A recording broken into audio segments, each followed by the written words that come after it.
더불어민주당 서울시당 공식 팟캐스트 서당캐 35회 2부를 시작하겠습니다. 와!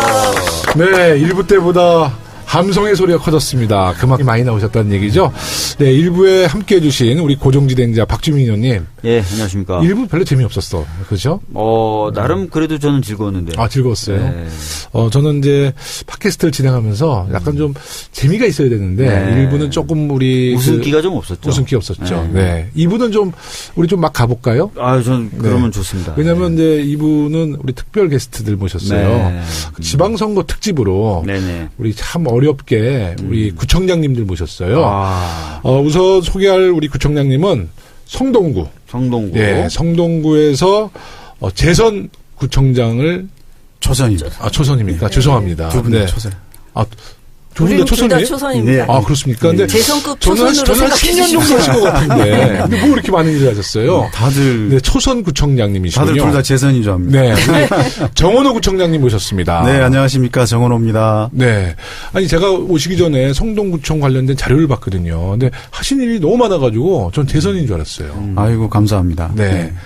저희 방송은 자기 잘난 맛에 하는 방송이에요. 이따가 그런가요? 자랑질 많이 하세요. 많이 하셔야 돼요. 예, 감사합니다. 네. 양천구를 안 보셨습니까? 네, 양천구도 봤습니다. 양천구도 좀 이따 소개하겠습니다. 네. 우리 정원호 구청장님은 원래 정치를 하셨나요? 뭐 광역의원이나 기초의원을 하셨나요? 저는 이제 보좌관 생활을 국회에서 8년을 했습니다. 국회에서요? 네. 그 전에는 이제 제야 시민단체를 좀 했다가요. 네. 우리 민주화 운동 과정에서도 적극 가담했다는 평가가 있던데. 부끄럽습니다. 네. 그 옆에 계신 우리 네. 양천구의 김수영 구청장님 모셨습니다. 네, 반갑습니다. 네. 양천구청장 김수영입니다. 근데 우리 구청장님도 저는 재선인 줄 알았어요. 너무 죄송합니다. 네. 네. 재선군으로 보십니다. 한 번 나왔다가 떨어진 적이 있거든요. 그러셨구나. 네. 제가 당에서 뵈니까. 네네. 그때 떨어지셨나요? 재보궐선거에 한번 나왔다가 나오셨죠? 떨어졌고요. 네. 또 뭐 당에서 봤다는 게 제가 열린우리당에 네. 여성국장을 했었기 때문에 아마 그때 보셨기 때문에 더 네. 기억을 하실 수도 있을 것 같아요. 네. 네. 그러니까 뭐 대선 같은 초선 우리 구청장님 모셨는데 다 잘 됐네. 우리 다 초선이니까. 네. 우리 김수영 구청장님도 이화여대학교 총학생회장 출신. 예. 아이고, 네. 저야말로 아마 386 세대로 알고 계시면 네, 될 네, 겁니다. 네, 네, 네, 386 세대고요. 보통 이제 여성 정치인들 중에 386 세대가 많지 않기 때문에 잘 모르시는 경우도 있고요. 최근에 1987 영화 개봉했는데 대략 학번이 그러면? 예, 쟤는 83학번입니다. 83학번. 네. 그래서 83학번. 87년도가 이제 제가 총학생회장을 할 때가 86년도였고요. 네. 그러니까 87년도 그때는 제가 이제 학생 운동을 조금 끝내고 노동운동을 하겠다고 좀 나와 있을 때. 노동운동? 예, 인천에서 하셨어요? 예, 인천에서 했습니다. 그래서 제가 그것 때문에도 또 한 번 또 구속을 아이고. 또 한 번 더 해서 우리 지역의 고모님들이 그런 얘기를 하세요. 제 얼굴 봐가지고는 그 감옥을 3번이나 들어간 것 같지 않다라고 하는데. 예, 우리 방송은 감옥 갔다 온 분들이 많이 나오세요. 네. 근데 감옥 갔다 오신 분들이랑 잘 또 이 방송이 잘 돼. 네. 그럼 총 몇 년 사셨어요? 실제로 산 기간은 그렇게 많지 않아요. 네. 집행유예로 다 나오게 돼서요. 네. 그러니까 이제 미결수로 계셨다가 나오셨구나. 그렇죠. 그럼 서대문 네. 연구소에 계셨어요? 그렇습니다. 그래서 우리 당시 서대문에 있었죠. 네. 그러면 이제 우상호, 송영길 선배 다 그 선배들이고요. 네. 근데 사실 학교 다닐 때는 잘 몰랐었어요. 아, 저는 그래요? 이제 그 86년도에 학생회장을 하고 그리고 나오고 그분들은 복학해서 학생회장을 하신 분들이고요. 그때 학생 총학생회장 하실 때 뭐 주변 학교는 주로 누구였어요? 총학생회장이 이인영 의원? 이인영 의원은 이제 고대 출신이니까 조금 멀었었고요. 멀면 또 안 봐요? 이인영 의원은 오히려 저보다 후배가 되는. 후배가 되시고. 뭐 정치적으로는 저보다 이제 선배지만 예, 후배가 되고. 뭐 83학번 중에 사실 서영교 의원은 저하고 같은 동기이기도 합니다. 그러니까 그 당시가 그렇게 80년대 학생운동을 하고 학생회장들이 1년을 다 못 채웠어요, 임기를. 그렇죠. 그러니까 1학기는 이제 제가 초학생회장 하면 2학기 때 이제 서영교 의원이 또, 제가 이제 구속되는 바람에 또 그러고 나서 이제 서영교 의원이 받아서 학생회장을 하고 보궐선거 들어갔구나, 보궐선거. 예. 네. 그렇게 되는 셈이죠. 네. 우리 정은호 그랬던 시대였습니다. 총장님은 서대문 안 갔다 오셨어요? 갔다 왔죠. 네. 네, 환영합니다. 다 서대문은 다 저희 지역구입니다. 네. 우리 우상호 선배 지역이죠, 지금 갑구. 네. 제가 아마 마지막에 간 것 같습니다. 네. 서대문 연구소는. 네. 이제 그럼 이훈 의원님도 서대문에서 네. 서울구치소 저쪽 과천 그쪽에 네. 인덕원 쪽으로 옮길 그 때 전에 무렵에 계셨다고 갔으니까 그러는데. 86년도. 86년도 말에. 네. 네. 네. 아이고, 참. 그래서 네. 사실 영화를 아직 못 봤는데요. 네. 저는 이번 주 토요일 날 우리 주민들하고 같이 단체로 보려고 한번 지금 보세요. 끊어놨어요. 네. 저는 그 아마- 사실 약간 선입견이 있었는데 네. 영화 자체가 굉장히 훌륭해요. 네. 영화 자체가 주제가 저도 소재가 훌륭한 것을 뭐 넘어서서 보자고들 많이들 하는데 네. 사실 좀 아직 용기가 안 나서 그런 분들 많아요. 제가 그 제작진한테, 이거 서당계 제작진한테 1987 특집 이인영, 우상호 선배를 모시고 그거 재밌을 방송을 것 한번 같아요. 하자 그랬어요. 재밌을 것 네. 같아요. 주로 또 진역 갔다 온 분들이 이제 박근혜 진역 생활을 잘 아시더라고요. 행복하게 진역 생활 할 거라고. 지금은요, 그러니까 사실 행복하게 진역 생활 할 그럼요. 거라고. 그때하고 네. 비교할 수가 없습니다. 네. 뭐 아니, 그야말로 그러니까- 똥통을 네. 방 안에다 맞아요, 두고 맞아요. 생활했던 네. 네, 그런 네. 이훈 시대였으니까요. 의원님이 이제 서대문에 계시다가 이제 서울구치소로 옮겼는데 깜짝 놀랐대요. 새벽 3시에. 네. 호텔인 줄 알았다. 따뜻한 물이 나오고. 네. 따뜻하고 일단 네, 네. 감방도. 네. 근데 구청장님 모시고 왜 우리가 진영 얘기를 하는지. 대본이 없다고 하니까 이렇게 되는 거죠. 네, 대본 없는 방송 서당계 네, 계속 진행하겠습니다. 제가 지금 아이가 5살이에요. 네. 네, 이제 6살이 됐죠. 근데 우리 아이가 임신했을 때, 전 서대문구잖아요. 네. 그래서 이제 국공립 어린이집을 저희 처가 아이를 갖자마자 신청을 했어요. 근데 한 대기자가 500명 되더라고요. 그래서 이제 아이를 출산하고 다시 또 물어보니까 500명이야. 그래서 2, 3년 지나서 결국 우리 아이는 서대문구에 국공립 어린이집을 못 들어갔어요. 지금 박주민 의원님, 우리 사모님도 지금 이 2세를 지금 갖고 계시거든요. 그래서 우리가 첫 번째 질문하고 싶은 얘기는 성동구청과 양천구청, 우리 아이들 국공립 어린이집 네, 보육시설 한번 상황을 좀 듣고 싶어요. 네. 저희 구는 성동구는 공보육률 네. 국공립 어린이집이 굉장히 많습니다. 그래서 네. 지금 70개가 있고 보육률이 50%가 넘습니다. 공보육률이. 네. 그래서 그러니까 2명 중에 1명 이상은 지금 구립 어린이집을 다니고 있죠. 네. 근데 그것을 하게 된 거는 구립 어린이집 하나 만드는데 보통 25억에서 30억 정도 네. 드는데요. 이거를 대폭 줄여서 저희가 세울 수 있는 방법을 시행을 하고 있는데 그 방법을 알려주십시오. 네. 그게 이제 아파트 관리사무소, 네. 그 다음에 교회 같은 경우가 유휴 공간이 많습니다. 네. 네. 이런 것을 이제 공간을 기부 체납 받고 네. 그 다음에 공간 이제 사용을 저희가 무상으로 하는 거죠. 네. 네. 그러고 나서 시설비하고 기자재만 투입하면 구립 어린이집으로 만들 수 있습니다. 그렇게 해서 저희가 현재 24개, 16개를 지금 현재 3년 동안에만 16개를 만들었거든요. 그 방식으로. 네. 그렇게 하면 2억에서 3억 만들면 됩니다. 하나 만드는데. 이 방송 들으면 우리 서대문 주민들이 성동구로 가게 될 것 같아요. 우리도 우리 서대문구도 우리 계속 국공립 어린이집은 이제 계속 확대해 나가고 있어요. 네. 근데 실제로 국공립 어린이집 확대하는 게 네. 지금 이제 서울시의 방침이기도 네, 하고요. 네, 그렇습니다. 네. 그래서 다른 자치구도 그렇고 지금 많이 늘어나고 있는 추세이기도 합니다. 뭐 양천구도 지금 거의 2배 가까이 늘어났어요. 네. 제가 이제 구청장 시작했을 때가 2014년이었는데 네. 지금 3년 반 만에 이제 저희도 한 30개 늘어났거든요. 그러니까 성동구가 지금 20몇 개라고 하는 거는 네. 성동구의 인구 수가 사실은 이제 우리 양천구에 비해서는 적어요. 네. 이제 그거에 비해서는 굉장히 많이 한 거죠. 네. 그 정도로 이제 국공립 어린이집들은 이제 많이 확대되고 그러고 네. 있는데 네. 이제 그 한쪽으로는 민간 어린이집들이 또 반발도 있어요. 있죠. 네. 있죠. 예. 그래서 민간 어린이집은 한쪽으로 또 지원도 하고 그러면서 실제로 이제 그 공공 보육을 실현하겠다라는 것이 이제 각 자치구의 과제이기도 하고 또 열심히 하고 있습니다. 서울시가 갖고 있는 목표 75%인가요? 50%가 단기적 목표입니다. 단기적 목표. 최종 목표가 75인가요? 75라는 숫자가 근데 50%를 늘리는 것도요. 그것도 굉장히 큰 겁니다. 문재인 대통령님이 75% 기간에 단기적 목표를 50% 예, 50% 잡았습니다. 일본이 그 정도 되니까요. 그 정도 수준이면 저희도 충분하다고 보고. 그러니까 실제로 그 공보육이 10%도 안 됐었어요. 우리나라가. 그게 이제 사실은 이제 노무현 대통령 때부터 그 공보육 시스템이 확실히 지금 조금씩 늘어나고 있는 거고요. 50% 수준이면 많이 지금 높아진 이제 구립을 만들면 민간이 이렇게 좀 전에 김수영 청장님 말씀하신 그런 부분이 있어서 구립을 많이 만들 때 민간에 대한 지원을 강화해야 됩니다. 민간 어린이집에 대해서. 그래서 민간 어린이집은 특색 있게 예를 들면 프로그램 자체를 뭐 예체능이라든지 그다음에 언어 이런 쪽에 좀 특색을 살리는 프로그램들을 만들어서 부모들이 선택권을 강화하게 해줘야 되거든요.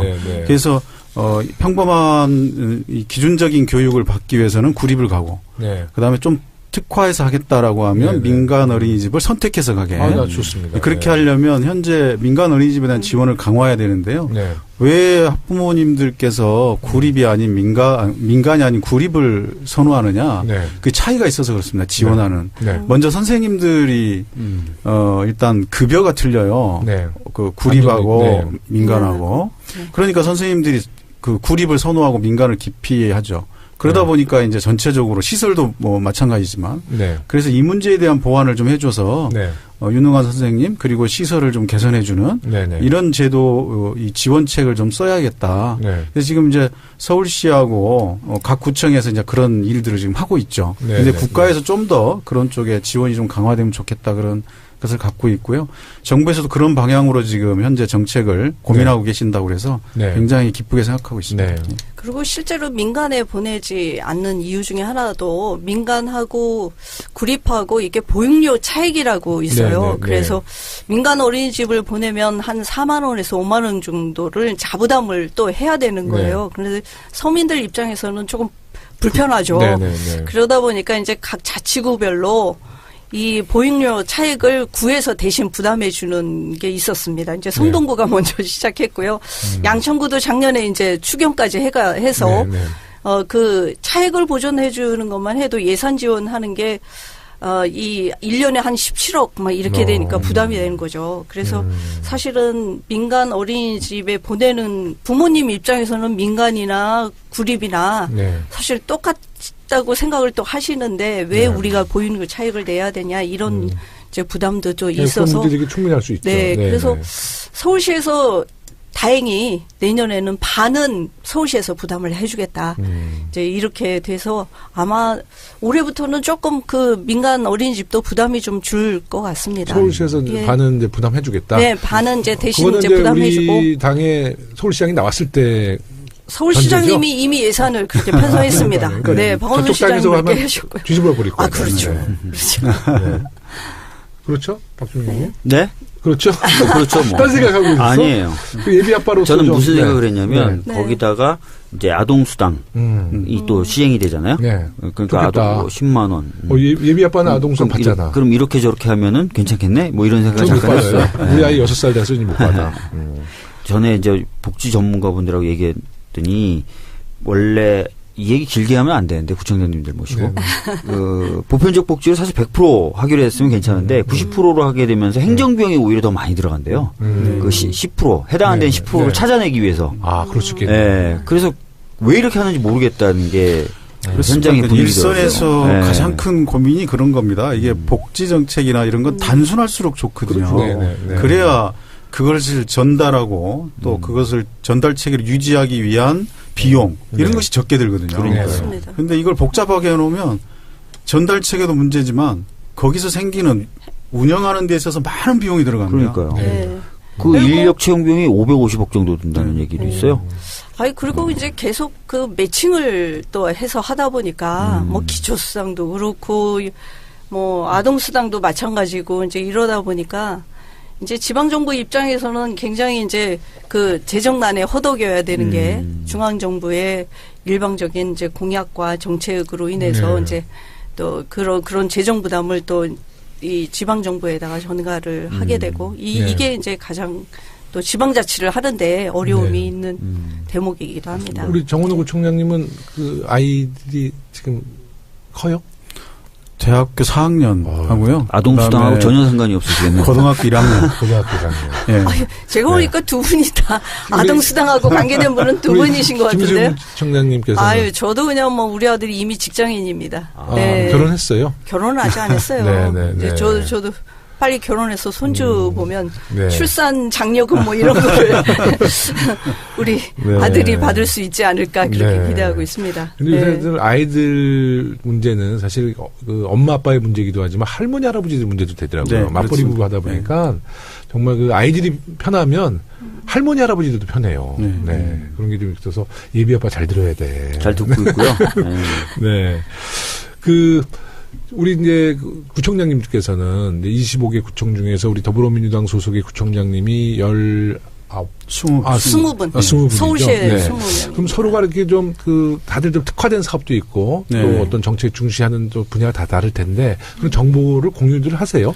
아유, 물론이죠. 이렇게 민주당의 기초단체장 협의회도 있고요. 민주당의 이제 단체장이 80분이 계셔요. 80명이. 그래서 단체장 협의회도 있고 서울시에는 20명이 있는데 아무래도 이제 서울시 전체 구청장 협의회 회의가 거의 한 달에 한 번씩 있어요. 한 달에 한 번씩.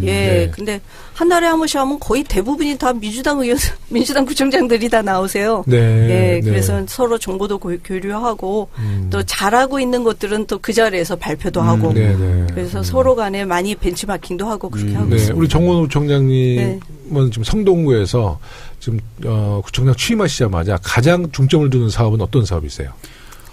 저는 뭐 대부분의 구청장님도 마찬가지지만 지역의 현안에 있어서 주민들이 가장 필요로 하는 문제인데 저는 이제 교육 문제를 좀 했었습니다. 그래서 성동구가 교육 환경이 좋지 않나요? 처음에 저희가 취임해서 여론조사를 했더니 교육 때문에 이사를 가겠다라고 고민하고 있다. 라고 하는 비율이 거의 3분의 1, 그러니까 30%에 가까웠습니다. 그리고 이게 이제 30%가 지적하는 핵심적인 교육 문제가 뭐였어요? 첫 번째 이제 고등학교가 부족하고, 인문계 고등학교가 부족하고, 그러다 보니까 전체적으로 이제 교육 여건이 좀 비교를 하게 되잖아요. 이제 바로 성동구는 또 강남구랑 이렇게 인접하고 있어서 그런 측면도 좀 있었던 것 같고요. 그래서 이제 이 문제를 좀 개선하는데 주력을 해서 교육특구 유치 사업 이걸 좀 이제 저희가 해서 교육특구로 2015년에 지정이 되고 그 관련한 사업으로 이제 공교육 1번지 공교육으로 어떤 교육을 만들겠다 이런 목표를 해가지고 체험학습센터들을 좀 만들었습니다. 그래서 체험학습이 가장 좋은 학습법이라고 다들 얘기하는데 실은 이 체험학습이 사교육 영역으로 넘어가 있습니다. 맞아요. 그래서 이걸 저는 다시 공교육으로 하자 그래서 11개의 체험학습센터를 만들었습니다. 그래서 예를 들면 4차 산업혁명 체험학습센터, 자동차 산업 체험학습센터, 이런 걸 이제 만들고 또 글로벌 어학 체험학습센터. 그러면 이제 외국에 가지 않고도 우리 성동구에서 원어민들과 아이들이 이제 3주간 같이 합숙을 하면서 이렇게 언어를 좋네요. 배우고요. 그다음에 자동차 체험학습센터는 자동차에 대한 역사를 쭉 할 수도 있고.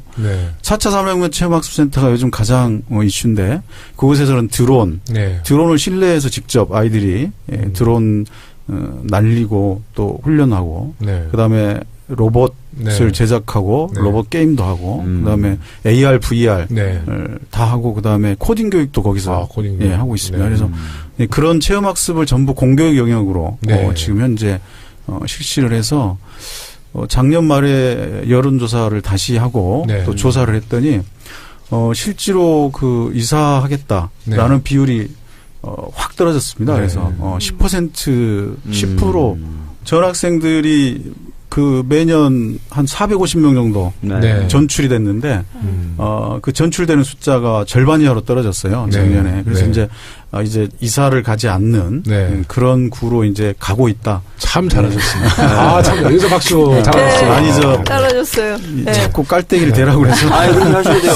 좋습니다. 우리 저 양천구는 어떻습니까? 네. 근데 사실 지금 교육 문제로 얘기하시는데 양천구는 오히려 어떤 면에서 보면 교육 문제의 그 반대입니다. 자꾸 들어와서 문제예요. 그러니까 양천구는 목동이 있어요. 그래서 최고죠. 목동이 이제 최고라고 하는 게 이제 사교육 시장이 너무 많이 발달해 있어서 그렇죠. 그래서 교육 특구라는 얘기를 하는데 이 목동의 또 이제 양천구의 교육 문제는 이 어떻게 균형 발전을 하느냐. 이제 서울시가 강남과 강북의 이제 이런 어떤 교육 문제를 해결해야 되는 것처럼 또 목동 지역은 목동과 비목동 간의 격차를 줄이는 이런 부분에 있어서 이제 교육 문제가 또 있습니다. 양천군에서 균형 발전이 더 필요하네요. 네, 그렇습니다. 우리 은평서대문은 뭐야? 은평은 전반적으로 좀 발전이 돼야 되는데요. 우리도 마찬가지예요. 열심히 노력을 하죠. 그러니까 은평서대문에서 자꾸 이제 목동으로 오시니까 그런 문제예요. 말씀하지 마세요. 아무리 깔때기 되시더라도 그래도 서대문에 정말 중고등학교 학생들이 학원을 목동으로 다니더라니까. 그러니까요. 그게 그것 또한 문제고, 그게 문제예요. 저는 대한민국의 그 교육의 그런 문제인 것 같아요. 그래서 그걸 어떻게 이제 혁신교육지구 사업이 아마 이제 그런 차원에서 좀 잘 해야 된다라는 거고요. 양천구는 사실 대표적으로는 사실 복지 양천을 만드는데 훨씬 더 많은 비중을 좀 두고 있습니다. 사실 양천구 같은 경우는 제가 이제 뭐 사회복지를 또 전공하기도 했고 그래서 이 복지의 전달 체계를 이 신청주의에서 이제 어려운 분들이 가서 신청해야 되는 거에서 좀 찾아가는 복지를 만들자. 이제 그런 차원에서 이제 찾아가는 복지를 처음에 구청장 하자마자 그 조직 개편까지 하고 뭐 방문복지팀에서 이제 찾아갈 수 있도록 뭐 사회복지직 또 그리고 뭐 공무원들, 행정직 공무원들도 다 배치해서 실제로 찾아갈 수 있도록 그렇게 만든 것이 결국은 그게 또 이제 서울시에 찾아가는 동복지센터라는 걸로 더 확대되고 이렇게 돼서 지금은 전 서울시에 있는 자치구들은 다 찾아가는 동주민센터를 같이 다 하고 있습니다. 차동 사업이 아마 이제 그렇게 진행이 되는 거죠. 우리 서대문 은평도 하고 있을 겁니다. 아니 우리도 뭐 정말 자랑할 게 너무 많은데. 아니 저희는 사회자잖아요. 근데 표정은 별로 밝지 않은 것 같아요. 우리 서대문구청장, 은평구청장도 굉장히 열심히 하시잖아요. 훌륭하시죠. 저는 뭐 그걸 좀 여쭤보고 싶어요. 올해 이제 지방선거도 지방선거인데 지방선거 시기에 개헌을 하겠다라고 지금 얘기들을 하고 있고 특히 대통령님도 강력한 의지를 몇 차례 밝히셨어요. 개헌이 되면은 그 중에 핵심적인 내용이 아마 지방분권일 것이다. 또 이런 얘기도 나옵니다. 그래서 마침 이제 두 분 구청장님 나오셨으니까 지방분권 관련해서 어떤 생각을 가지고 계시고 좀 그런 의미에서 개헌이 이루어진다면 좀 이런 내용이 좀 보강돼야 되는 것 아니냐. 이런 말씀을 좀 해주시면 도움이 좀 많이 될 것 같아요. 사실 지방분권 개헌 가지고 그 1월 2일 날 시무식 하자마자 우리 그 민주당 구청장들이 모여서 기자회견도 했습니다. 분권 개헌해야 된다. 이제 이런 게 주장하고 있는데 사실 이게 이제 국민들한테 사실 피부로 전달이 돼야 되는 것, 또 체감되는 것이 가장 중요한 것 같습니다. 계속해서 이제 뭐 토론회도 하고 강사도 불러서 우리 주민들한테 교육도 하고 뭐 그러고 있는데 이게 정치권의 논의가 보다 좀 생활 정치에 입각해서 이게 분권 개헌이 우리 주민들한테 어떻게 필요한가 이런 것들을 좀 많이 알려주시는 게 필요하다. 그게 사실 국민으로부터 나오는 개헌에 대한 요구여야 이게 힘을 받고 동력이 생기는 건데 국회에서만 자꾸 논의를 하다 보니까 자꾸 미뤄지는 것 같아요. 국회에서 논의가 또 잘 되지가 않아요. 되지 않고 정치적인 논리만 얘기하니까 답답합니다. 이제 자치, 지방분권 이거를 좀 이제 어렵게 생각하거나 좀 이렇게 남의 일처럼 생각할 수도 있잖아요. 일반적으로 볼 때 와닿지 않게 생각할 수도 있는데 실은 자치라는 것은 분권이라는 것, 자치라는 것은 사실 현장이다라고 생각하면 좋을 것 같아요. 네. 모든 사업들, 정부나 서울시나 각 부처에서 하는 사업들이 결국은 집행이 되는 곳은 구에 와서 동에서 이제 구나 동에서 집행이 다 됩니다. 네. 그러면 그 모든 일들이 진행이 되고 있는 곳에 현실을 제일 잘 알잖아요. 네. 답은 현장에 있다고 하듯이 자치는 현장이고 답은 현장에 있기 때문에 그럼 현장에서 느끼는 일을 현장에서 처리할 수 있는 권한이 있어야 되는데 현장에서 처리할 수 있는 권한들이 없으니까 문제가 생기면 이걸 다시 올려요. 이런 문제가 있더라. 라고 올리면 이게 해결되는데 오랜 시간이 걸립니다. 네. 그래서 이런 문제들은 사실은 이 권한들을 이렇게 현장으로 좀 내려보내주는 것. 그래서 현장에서 우리가 권한을 갖고 뭘 하겠다 이게 아니고 문제를 해결하겠다는 거거든요. 그런 취지로 이해하면 문제를 가장 빨리 해결할 수 있는 그래서 피해를 최소화하는 그것이 우리 자치에서 분권을 요구하는 건데요. 예를 들면 메르스 때 지난번 메르스 사태 때 우리가 봐서 알지만 메르스 때 지방 자치단체에서 중심이 돼 갖고 해결을 다 해왔지 않습니까? 그래서 그건 중앙에까지 올리고 내리는데 시간이 너무 많이 걸립니다. 그래서 현장에서 바로바로 처리를 해야 돼서 그런 것들은 좀 현장에 넘겨주는 그리고 중앙에서 할 일은 중앙에서 해야겠죠. 이제 그런 것은 좀 나눠서 하자 그런 취지입니다. 그러니까 예를 들면 주민들이 이제 와서 민원으로 얘기하는 거예요. 예를 들면 좀 횡단보도 하나 만들어 달라 이런 얘기들 하시잖아요. 지역에 뭐 국회의원한테도 찾아가고 구청에도 오고 그러는데 횡단보도 하나 만드는데 저희 양천구에서 3년 걸리는 얘기가 있어요. 그러니까 횡단보도 하나 만들려면 이걸 또 지역의 경찰서로 갔다가 경찰서에서 또 이제 서울시경으로 갔다가 시경에서 또 다시 결국 예산 어떠고 저떠고 해서 이제 서울시 이렇게 해서 내려오니까 이 횡단보도 하나 설치하는데 3년씩 걸리는 거 이런 것들도 사실은 이제 자치분권 이런 것들을 통해서 구에서 뭐 교통 문제라든가 이런 것들을 사실 우리 주민들 실생활하고 이게 근접해서 할 수 있는 일들이잖아요. 그러니까 예전에 우리 김대중 대통령이 막 단식을 통해서 지방자치 시작했을 때도 그때 지방자치 그러면 사실 국민들이 그냥 추상적으로 지방자치가 뭘까? 과연 실현이 되면 세상이 바뀔까 했는데 정말 지방자치를 통해서 뭐 전국적으로 균형 발전도 이루어지고 각 지역이 특화 사업들이 있잖아요. 네, 그렇죠. 네, 그게 경쟁이 되죠. 경쟁이 되고 또 이제 그런 빚을 우리가 발휘했는데 이게 이제 지방 분권으로 가면 이제 더 많은 재정과 또 책임감을 통해서 이제 지방 자치가 완성이 되는 거잖아요. 네, 그렇습니다. 아마 우리가 상상치 못하는 또 새로운 시대를 맞이할 수 있을 것 같아요. 네. 어차피 이제 국가의 경쟁력 시대에서 도시의 경쟁력, 그렇죠. 지역의 경쟁력으로 넘어가고 거죠. 있는 상황이라서 저희가 발빨리 대응할 필요가 있습니다. 근데 이제 그 지방 분권이 더불어민주당이 승리했을 때는 굉장히 좋아지는데 우리 당이 아닐 때는 난 막 이상해질 것 같아 또. 이상한데 저 돈을 쓰고 막 그러니까.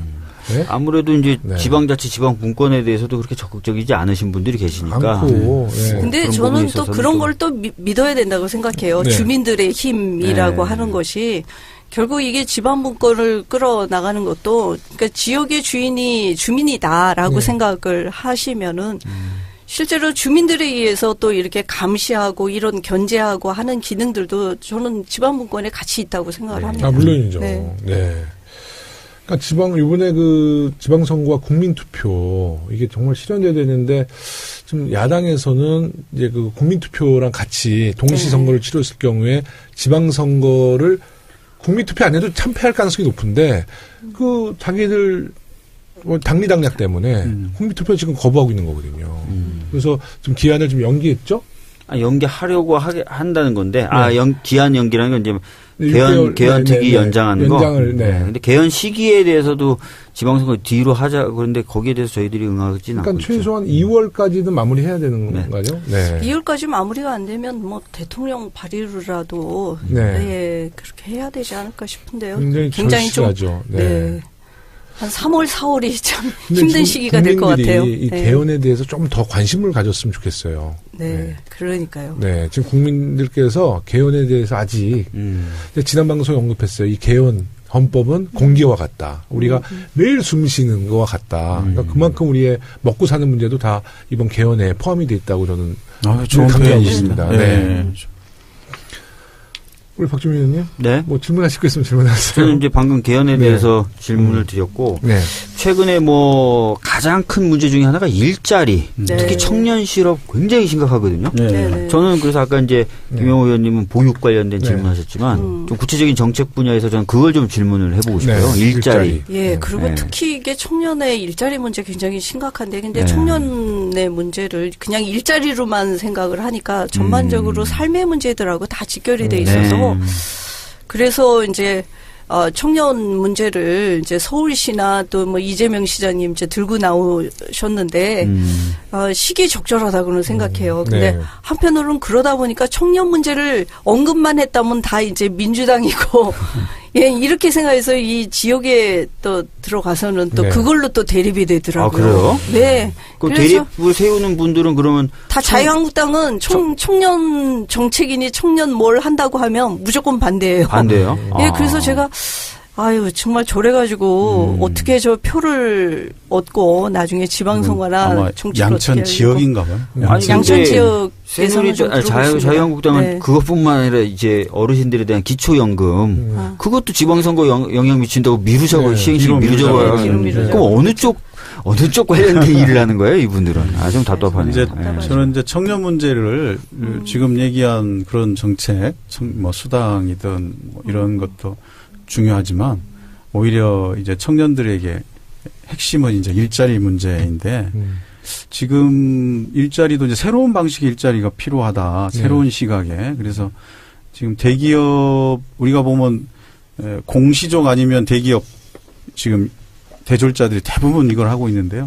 대기업에 들어가서도 1년 이내에 거의 30%에 가까운 27%의 신입사원들이 다 1년 이내에 그만둔다고 합니다. 그리고 그러다 보니까 지금 우리 국내에는 직장이 없으니까 외국으로 뭐 이렇게 떠돌아다니는 잡 노마드라고 하는 그런 것까지 지금 현재 있는데 반면에 이제 요즘 새로운 걸 모색하는 청년들이 생기고 있어요. 그거는 이제 이 돈은 월급은 많더라도 뭐 회사의 부품처럼 취급받는 것을 벗어나서 돈은 좀 적더라도 보람을 크게 갖는 진짜 자신의 삶을 살겠다라고 해서 이제 그런 일들을 하시는 분들이 소셜 벤처 기업이라는 이름으로 요즘은 하고 있는데요. 쉽게 얘기하면 이 소셜 벤처는 미국의 이 탐스 슈즈 그다음에 또 이 빅이슈 외국의 빅이슈처럼 이런 기업들이거든요. 이게 사회적 문제도 해결하고, 기업도 하고, 그런 건데요. 우리나라도 이제 이런 기업들이 막 생기고 있습니다. 특히 이제 지금 성수동, 저희 성동구에 이 기업들이 굉장히 많이 생기고 있는데, 저희 2014년에 12개 있는 게 지금 250개로 늘어나서요. 약 3,000명 정도의 우리 청년들이 거기서 지금, 창업하고 또 일을 하고 있습니다. 대표적인 게 이제, 두손컴퍼니라는 회사, 마리몬드라는 회사, 이런 회사들이 있는데요. 마리몬드라는 회사는, 이제 그 위안부 할머니들의 그림을 패턴화해서, 이제 제품을 만드는데 대표적인 게 이제 휴대폰 케이스. 그래서 이제 수지폰 케이스라고 한때 이렇게 유명하게 된 게 있는데, 그래서 거기서 생기는 수익금을 일부를 위안부 할머니들을 돕는 데 쓰는, 이런 게 있고요. 굉장히 좋은 아이디어네요. 예. 그리고 또, 이 두손컴퍼니는 노숙자들 중에 근로 의욕이 있는 분들을 훈련시켜서 택배 회사를 해요. 그분들 고용해서. 그래서 이렇게 또 협업을 해서 그 마리몬드의 제품을 이 두손컴퍼니가 택배로 배달해주는 뭐 이런 식으로 이제 하는 것이 저 250개가 생겼습니다. 3년 만에. 그래서 무려 3,000명의 이 젊은이들이 거기서 하고 있는데 저는 이 분들을 지원해야 된다고 생각하거든요. 그래서 앞으로 우리나라의 우리 청년들이 창업에 좀 나설 수 있고 그래서 이런 이 소셜 벤처 이런 기업들 뿐만 아니라 이제 일반 창업도 마찬가지죠. 할 수 있게 해야 되는데 제일 큰 문제가 이분들이 제일 큰 걱정이 우리나라에서는 이 재기 지원이 안 되기 때문에 한 번 실패하면 그걸로 그냥 끝이다. 그런 생각을 하는 분이 60%가 넘어요. 그리고 실제로 창업을 어려워하는 이유는 실패하면 이제 완전히 나는 무너진다. 재기 불가능하다. 그렇죠. 이렇게 보기 때문에 창업을 안 해요. 근데 중국이나 미국 같은 경우는 3번까지는 기회가 네. 평균 3번 정도 기회가 가거든요. 통계로 나온 거. 3세판. 예, 예. 그래서 그 정도 재기 지원 펀드를 해줘야 되는데 그것을 국가에서 해줘요. 네. 그걸 우리도 해야 된다. 그런데 마침 이번에 이제 정부에서 그걸 하겠다라고 했는데 이걸 빨리 해서 이렇게 지원해주고 실패해도 그걸 자산으로 여길 줄 알고 그런 정신들을 우리 문화들을 만들어가면 그게 사회적 자본이 된다면 저희가 이 청년 실업 문제 또 한쪽에서 굉장히 극복할 수 있는 에너지가 생기지 않나 이렇게 보고 있습니다. 우리 정은호 구청장님 말씀 들어보니까 굉장히 아이디어가 많으시고요. 우리 김수영 청장님은 또 어머님 같은 이 섬세함 정말 잘하시는 것 같아요. 근데 그 청년 문제는 사실 아까 두 분은 이제 애들이 어리니까 뭐 아동수당 그 보육에 관심 많은데 저나 이제 뭐 정원호 구청장은 아마 이제 우리 아이들의 또 문제이기 때문에 굉장히 피부로 와 닿기도 합니다. 뭐 저희 아들만 해도 직장 다닌다고 하는데도 지금 사실은 들어간 지 얼마 안 돼가지고요. 비정규직이에요. 그러니까는 인턴 지금 그런 상황이고 그러면서 얘기를 좀 들어보면 주변에 청년들이 다 그렇게 일을 하고 있고 그래서 굉장히 어려움에 처해 있는데 이제 이런 환경과 조건들을 이제 국가에서 또는 이제 지방정부에서는 또 이제 예를 들면 이제 그런 환경들을 만들기 위해서 서울시에서 이제 무중력지대라고 하는 청년들의 공간들을 또 만들어서 취업 준비도 하고 청년들끼리 정보도 교류하고 할 수 있는 공간들을 만들어주거든요. 뭐 양천구도 이제 올해 그래서 이제 그런 공간을 좀 만들고 그렇게 하는데 이게 각 지방 정부에서 각 그 구청별로 또 그런 활동들을 많이 하고 있습니다. 그러니까 만약에 지방분권이 강화되면 하면 사실 이제 중앙정부의 의존율이 떨어지면서 각 지역에 맞는 특성 있는 일자리를 지원하고 또 육성하고 그렇게 할 수가 있죠. 이제 저희도 이제 소셜 벤처 이제 인큐베이팅 센터가 있어요. 근데 거기에 또 양천구에 맞는 일자리 또 양천구에 맞는 그런 청년들이 또 모여서 그런 창업도 지원하고 취업도 지원하고 또 그리고 그들의 문제들을 청년들이 같이 모여서 할 수 있도록 하는 그게 이제 지방자치를 하는 데 양천구청장님, 성동구청장님이 이제 지역 자랑을 막 하는데 우리 그 은평이나 서대문도 한마디는 해야 될 것 같아요. 은평 같은 경우도 이제 사회적 기업 관련된 센터가 있어서 한 350여 개 사회적 기업이 있죠. 사실 은평구는 선도적인 혁신센터가 있잖아요. 그 은평구 구청 김우영 청장이 최초로 도입한 주민참여 예산제도 그리고 제일 좋은 제도예요. 공유센터 이런 것은 지금 은평에 있어서 굉장히 그리고 전국으로 확산됐고요. 좋은 제도죠. 우리 서대문구는 몇 년 전에 그 지자체 행복지수 조사를 했었어요.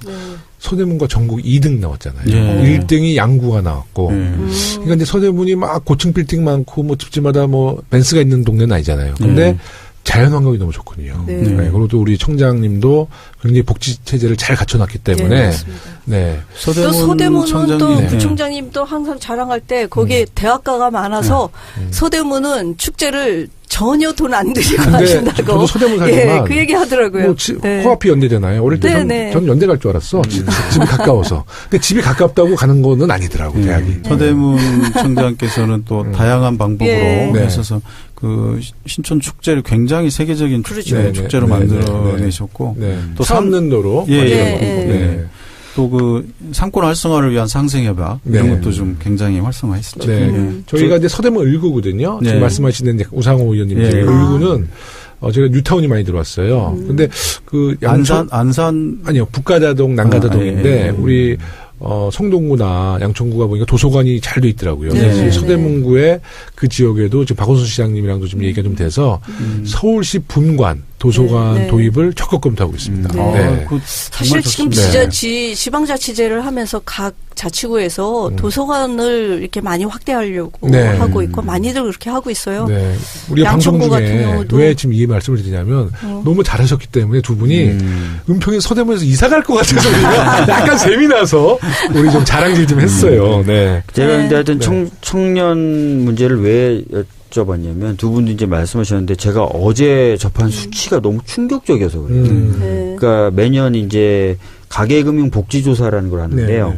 2017년 조사한 거에 따르면 30세 미만 가구의 네. 소득 하위 20%의 경우 월 78만 1,000원 번답니다. 근데 이게 뭐냐면 더 놀라운 게 2013년에는 90만 8천 원이었다가 박근혜 정부 3년 동안 계속 떨어져서 지금 78만 1,000원 벌고 있어요. 90만 원대에서. 근데 이 하락률이 너무 빨라고 가팔라가지고 이 반면에 부채는 엄청나게 느는 거죠. 그래서 지금 합자금 뭐 이런 거죠. 네, 부채가 굉장히 많이 늘어가지고 30세 미만의 부채 증가율은 2010년도에 에서부터 2017년까지 쭉 계산해 보니까 154% 늘었어요. 30세 미만 가구. 그러니까 견딜 수가 없는 상황이에요. 그럼요. 그래서 청년 실신 시대다. 신용불량과 실업과 신용불량을 합쳐서 실신 시대라고 하는데 그래서 이 부분을 잡아줘야 되는데 그래서 제가 여쭤봤더니 역시 열심히 하고 계시네요. 네. 네. 지금 현장에서 느끼는 거는 체감은 굉장히 큽니다. 그래서 청년들 얘기를 들어보면요, 이제 우리 양천구 같은 경우는 좀 그래도 중산층이 좀 사는 동네이기도 해서 그 청년들의 얘기를 들어보면 둘로 나뉜다는 거예요. 그러니까 그렇게 이제 정말 알바하면서 학자금도 되고 이렇게 어려운 애들과 또 그래도 집이 부모님이 조금 살고 그 혜택으로 고시라고 하죠. 우리 공무원 시험 준비하고 그래서 도서관에 몽땅 몰려가가지고 부모님이 주는 용돈으로 고시 준비하는 고시라는 게 사법고시가 아닙니다. 공무원 준비하는 이제 그나마 그런 여건이 있는 그 청년과 이렇게 나눠진다라는 얘기를 하더라고요. 그래서 청년 그 문제를 얘기하면 각을 세운다. 그게 무책임한 정치 집단이죠. 청년들의 현실을 모르는 겁니다. 뭐 얘기만 퍼주기 한다, 막 이런 얘기 하잖아요. 근데 이 청년 세대가 인구학적으로 10년 정도는 취업이 극히 어렵답니다. 네, 그렇죠. 그래서 10년 정도는 특단의 대책을 취해줘야 이분들이 결혼도 하고 아이도 낳는다는 거예요. 자유한국당은 왜 그러죠? 왜 청년 얘기 아무도 몰라, 그 사람들은. 그게 아니라. 아니, 지역에서도 그럽니다. 그게 아니라 제가 그거 아닐까? 열받을 때가 많아요. 자유한국당 의원들이 너무 고령화돼가지고 하나? 자제분들이 이미 청년 시기를 지난 거야. 네. 그런 거 아닐까요? 모르겠어요. 근데 그걸 각을 세운다는 말씀을 듣고 저는 진짜 아무도 모르는 사람들이다. 아니, 박원순 시장이 박원순 시장이 청년수당 추진하니까 박근혜가 막 뒷조사하고 한 거 아니에요. 네. 그러니까 그쪽은 왜 청년 그러면 정말 그 각을 세우고. 그러니까 18세 선거권 인하도 안 해주겠다고 지금 버티잖아요. 왜 그러지? 몰라요. 그러니까 미래와는 같이 지내지 않겠다. 미래와는 이런 얘기인 것 같아요. 네. 저희가 이제 정치하는 뭐 청장님이나 우리 의원님들도 다 마찬가지지만 이제 사회적 약자를 위한, 어떤 뭐 정부, 사회적 약자를 위한 우리 지방정부 이렇게 저희가 표방하잖아요. 장애인 문제에 대해서는 우리 특히 기초단체장님들이시니까 최근에 강서구였죠. 특수학교 설립 문제로 우리 장애인 학부모님이 막 무릎 꿇고 흡수하는 장면 보면서 많은 TV를 시청하던 국민들께서 막 굉장히 공분을 샀는데요. 어떻습니까? 그 특수학교나 그 장애인 시설 또 특히 장애인들 전동 휠체어가 실제로 인도로 다니지 못하고 막 차도로 다니거든요. 도로 정비가 잘 안 됐기 때문에 이런 문제도 좀 더 중점을 두시고 있나요? 네. 근데 사실 이제 저도 이제 11월인가요? 한번 4시간 동안 장애인 그 휠체어 체험을 했었어요. 예, 그래서 이제 이제 실제로 굉장히 어려움들이 있습니다. 그렇죠. 근데 지방자치라는 입장에서는 또 이제 뭔가 그런 특수학교도 뭐 들어온다고 하면 지역 주민들의 또 이게 반대가 있어서 그걸 설득하고 하는 것도 쉽지 않았을 거라고 생각을 해요. 그래서 이제 장애인 어떤 시설이나 장애인 관련한 것들을 설치하는데 이제 주민들의 그 의견을 수렴하고 하는 절차와 과정들이 중요하다고 봅니다. 제가 얼마 전에 그 특수학교 의무화법 발의했거든요. 그러니까 잘하셨어요. 뭐 시나 구는 그냥 의무화, 특수학교는 그냥 어느 시나 구는 그냥 다 의무화로 설치해야 된다. 설치하는 걸로. 네, 그러면 이제 님비 현상이 없어지니까. 아주 잘하셨네요. 우리 이제 법사위에서 통과시켜줘야 됩니다. 그 지역에서 그 장애인 복지관 우리 양천구는 다행히 있어요. 그래서 좀 오래전에 장애인 복지관이 있어서 근데 이 시설 하나 가지고 또 할 수가 없으니까 이제 여러 이제 장애인 관련해서 특히 이제 발달 장애인들의 부모님들이 많이 그 사연을 들어보면 굉장히 힘든 사연들이 많이 있고요.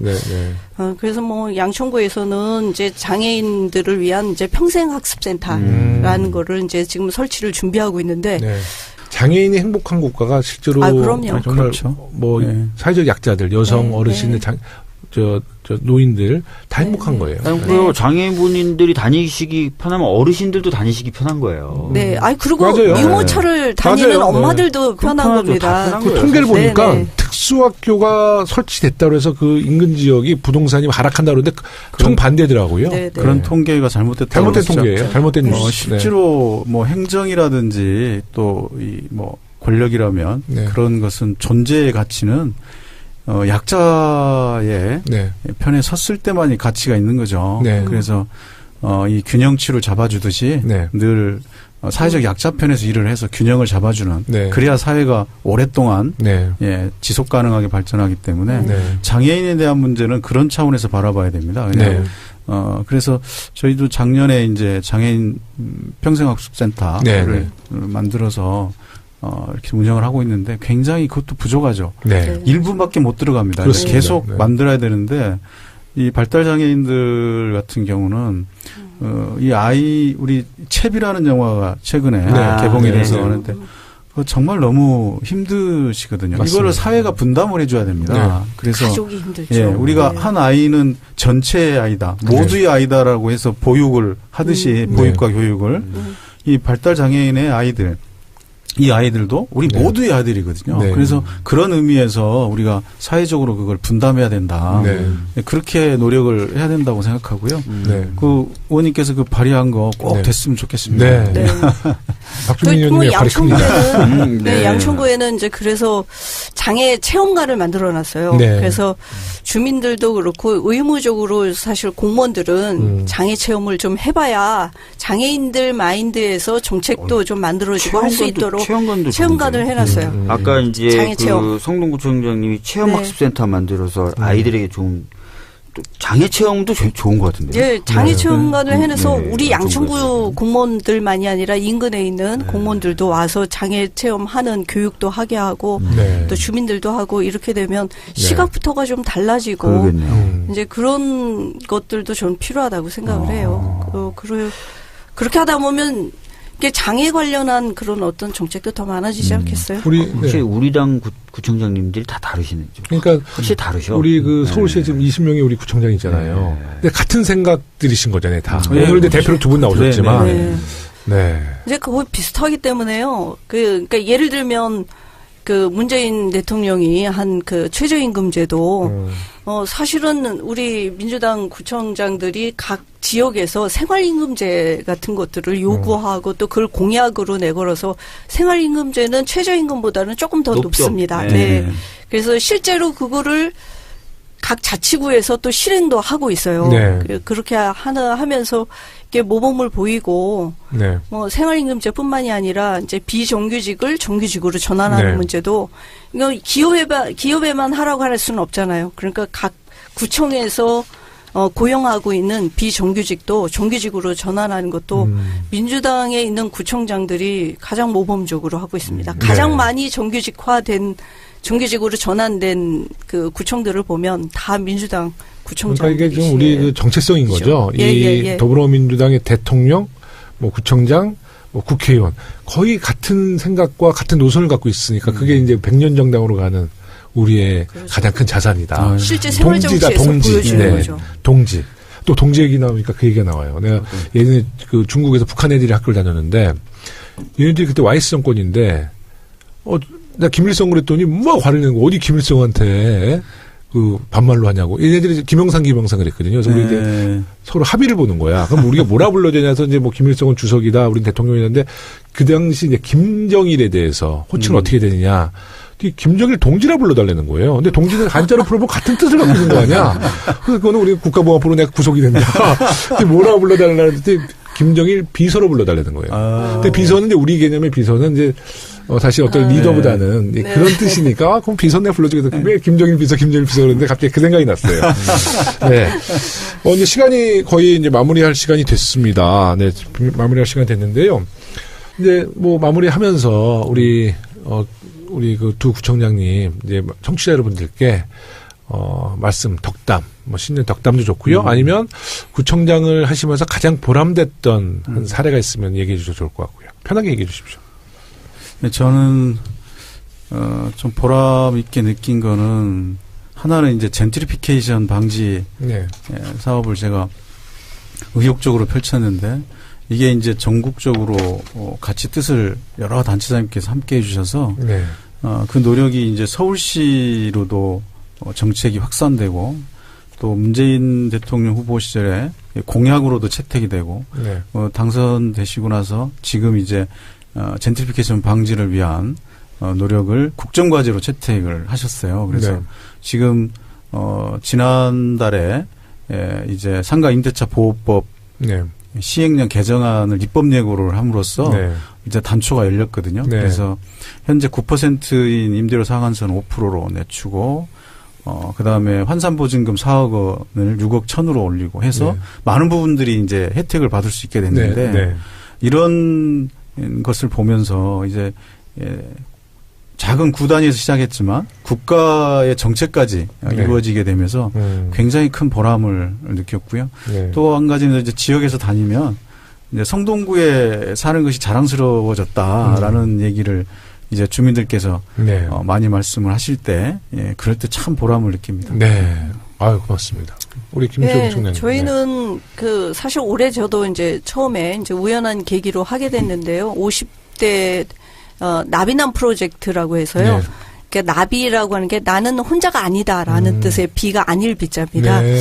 근데 50대 독거남들이 사실 굉장히 위험한 복지 사각지대에 있습니다. 그래서 그 이제 50대 독거남들을 전수조사를 해보고 우리 양천구에서 이제 처음 그렇게 시작을 했는데 그래서 이 나비남 프로젝트는 그 50대 독거남들이 복지사각지대에서 위기에 있는데 이걸 지자체 수준에서 이들을 좀 케어하고 그리고 뭔가 지원할 수 있는 대책이 있을까 이런 것들이거든요. 지역에 있는 분들이 이제 멘토가 돼서 그래서 그 멘토 남자들이 사실 그분들에 대해서 이제 지원도 하고 그래서 사회로 좀 끌어내고 50대 독거남들이 사실은 우리 대한민국 사회가 패자부활이 가능하지가 않은 사회예요. 네. 그러다 보니까 가족하고도 괴리가 되고 또 사회하고도 격리가 돼서 그래서 이제 복지 사각지대에 있고 또 때로는 이분들이 굉장히 이제 범죄 집단이 될 가능성도 커지게 되는 거예요. 그래서 이제 그런 것을 이제 지자체 수준에서 양천구에서 이제 처음 시작해서 이 나비남 프로젝트를 열심히 하다 보니까 좋은 성과들이 있습니다. 네. 이제 그런 것을 전국에서 좀 벤치마킹도 하고 전국으로도 확산이 되고 이래서 그래서 굉장히 보람을 느끼고요. 저는 이제 국가 정책적으로도 좀 조만간 50대 독거남들이 처해져 있는 이런 복지 사각지대에 있는 분들을 좀 구제할 수 있는 방안 이런 것들도 네. 좀 새롭게 좀 관심을 가져야 될 영역이 아닌가라는 네. 생각을 하게 됩니다. 든든하죠. 네, 네. 매우 든든합니다. 그 어떠세요? 우리 지방선거 특집으로 우리 구청장님 모시고 이렇게 1시간 정도 말씀 나눴는데요. 우리 박주민 의원님 어떻습니까? 공부를 많이 했어요. 네. 그리고 다양한 정책적 고민을 하신다는 사실에 다시 한번 놀랐고요. 네. 네. 저도 오늘 방송 다시 이제 업로드가 되면 하나하나 기록하면서 우리 구청장님한테도 좀 오늘 내용도 좀 말씀드리려고 그래요. 네. 굉장히 좋은 아이디어가 많았던 것 같고요. 앞으로도 좀 좋은 기회 있으시면 이렇게 좀 지금 실현하고 있는 행정 관련돼서도 당에도 말씀 많이 좀 해주세요. 오늘 정말 많이 배웠습니다. 아유, 감사합니다. 네. 네. 그럼 이제 마무리할까요? 네. 김 의원님. 네. 네. 우리 서당캐 35회 2부. 네, 이것으로 마치겠습니다. 지방선거를 앞두고 이제 앞으로도 우리 구청장님들 또 서울시장 후보님들도 모셔서 뜻있는 좀 방송 좀 하려고 그러니까 우리 청취자 여러분들께서도 계속 응원해 주시고 우리 6월 지방선거를 위해서 우리 청취자 여러분들 하나가 돼서 우리 후보님들 열렬하게 지지해 주시기 바라겠습니다. 더불어민주당 서울시당 공식 팟캐스트 서당캐 이곳으로 2부를 마치겠습니다. 고맙습니다. 수고하셨습니다. 고맙습니다.